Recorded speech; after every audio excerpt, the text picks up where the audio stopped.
Greek 101 refresher before I move on to our second lesson for the day. Otherwise, it's going to feel like a very strange verse for me to have picked for the occasion. So by the time Jesus begins his ministry, language had become this cultural phenomenon. It was regarded highly as a high valuable work of art. This is the age of philosophers and poets and storytellers, and the masters of language were the ones who could take gigantic concepts and explain them in the fewest words. They did this in lots of different ways. One way would be to take a bunch of other words and put them together, make a new word that was packed with meaning. Or they would weave together intricate metaphors to explain a situation. Language was regarded as a dance between the speaker and the listener.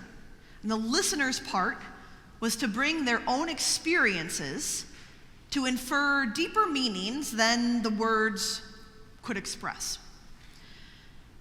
I think Jesus can easily be put in the category of a master of language.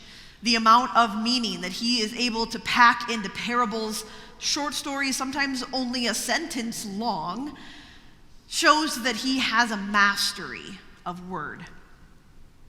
A simple way for Jesus to pack more meaning is to allow the listener to play their role in this dance and infer with their logic that whatever Jesus is talking about, the opposite, the vice versa situation, is also true. Jesus does this in the Beatitudes. Jesus says, "Blessed are the merciful." And when we hear that, our logical brains say, well, then the unmerciful must not be getting blessed.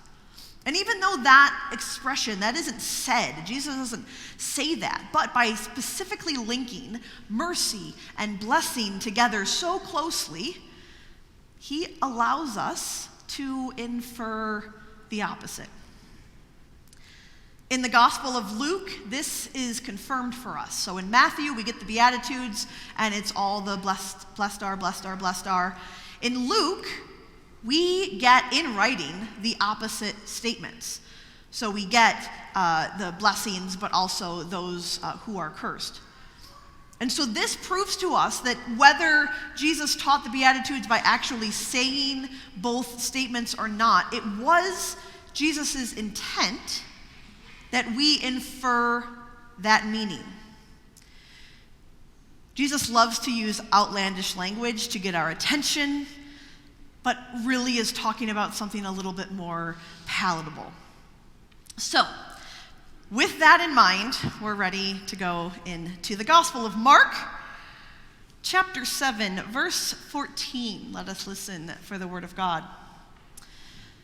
Then Jesus called the crowd again and said to them, "Listen to me, all of you, and understand. There is nothing outside a person that by going in can defile them. But the things that come out are what defile." When he had left the crowd and entered the house, his disciples asked him about the parable, and he said to them, "Then you do also fail to understand? Do you not see that whatever goes into a person from the outside cannot defile, since it enters not the heart but the stomach, and then goes out into the sewer?" And he said, "It is what comes from a person that defiles. For it is from within, from the human heart, that evil intentions come. Fornication, theft, murder, adultery, avarice, wickedness, deceit, lasciviousness, envy, slander, pride, folly. All these evil things come from within, and they defile a person." The word of the Lord. So you can see, it's not exactly what you probably thought I was going to pick as my parting words.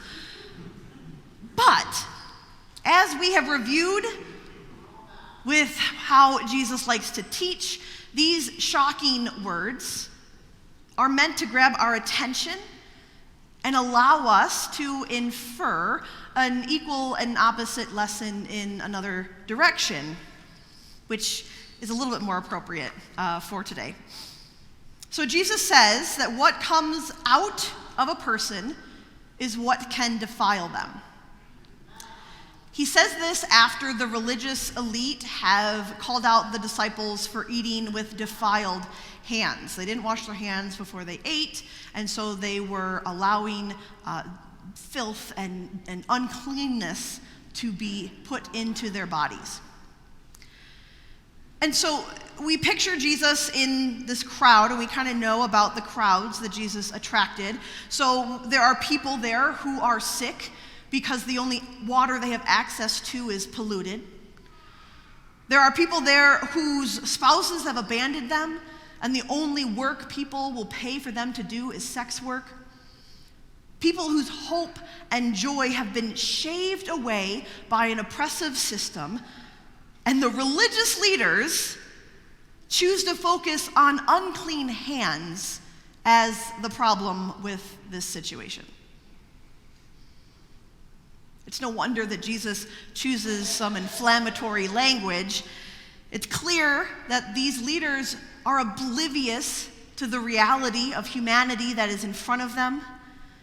Gentle words are not going to help get the point across. Jesus uses their word, defile, and he uses it back against them and says, there is nothing outside of a person that can defile them. The things that come out of us are what defile us. Now, to say this to this crowd, to say what is outside you cannot devalue you, to people who ingest polluted water daily, whose jobs are universally considered profane, to say that your life circumstances do not in any way make you any less worthy of love, and that God highly values you, to people whose outside experience is filthy with injustice, is a powerful statement for Jesus to make. There is nothing outside of a person that can defile them. And here's where our little Greek lesson helps to amplify what Jesus is saying here. Because if the things outside of us do not factor into our worthiness, then if we are people with clean water, if we have jobs that are respected, if we live in a system that supports our hope and joy, then those things also do not factor into our value and worth in this world.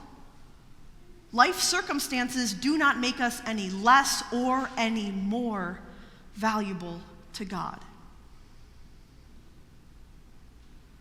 And then Jesus says the things that come out of us are what defile. He gives the disciples a pretty colorful list of examples. There are terrible things in the world.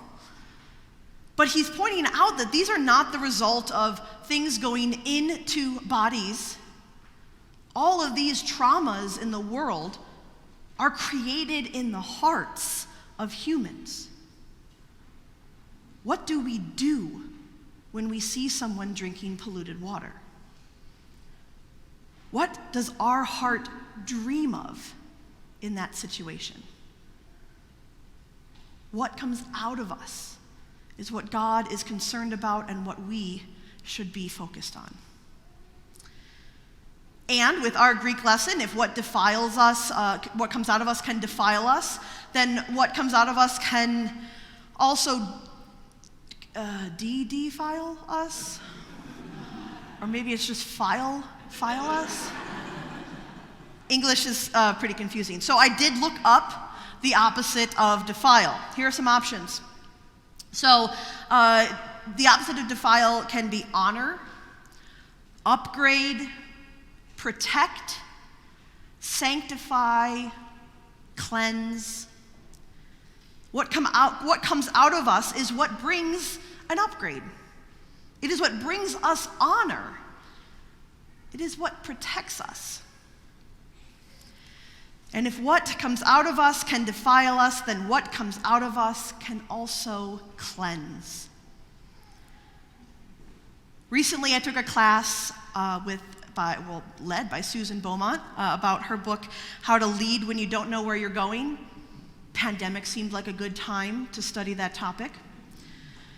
And in the class, she ended every day with a different spiritual practice, and one time she ended with a breath prayer. And every breath prayer I'd ever done was in the format that I taught the kids. You breathe in the good things, you breathe out the bad things. But when Susan led this guided breath prayer, she said, breathe in stress, grief, the pain that you see in our world. Breathe out hope and peace and comfort. Exactly opposite to what I expected this prayer to be about. Now, this practice is very common among Buddhist monks. It's called Tonglen, and it's a Tibetan word that means sending and receiving. And so after a few breaths, it occurred to me that switching what I focused on as I breathed in and what I focused on when I breathed out was making me into a filter.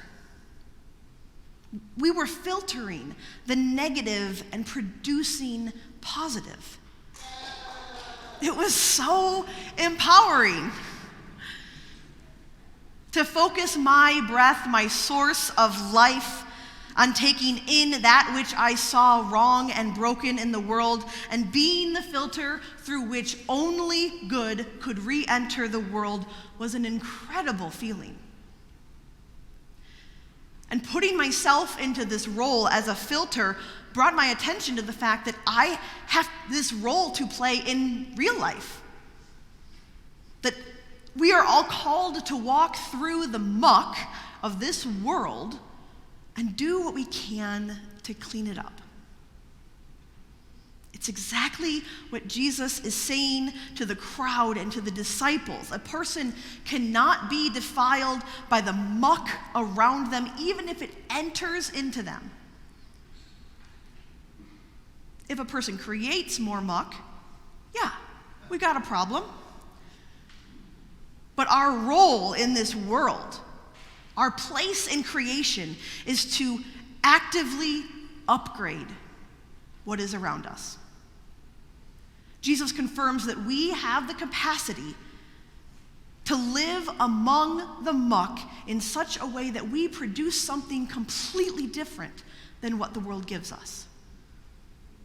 Something honorable and clean and upgraded.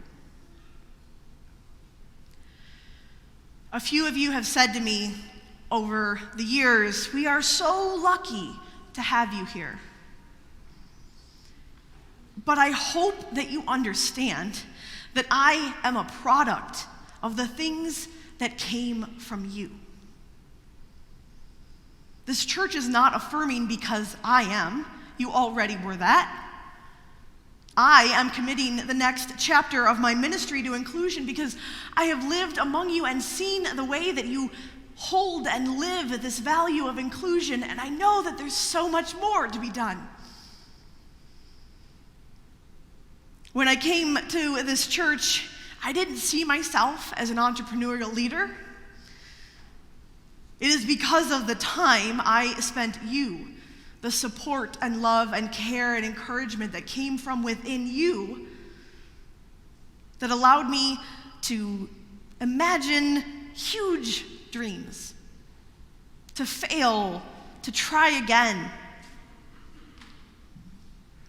I am so lucky to have had you and to keep you here.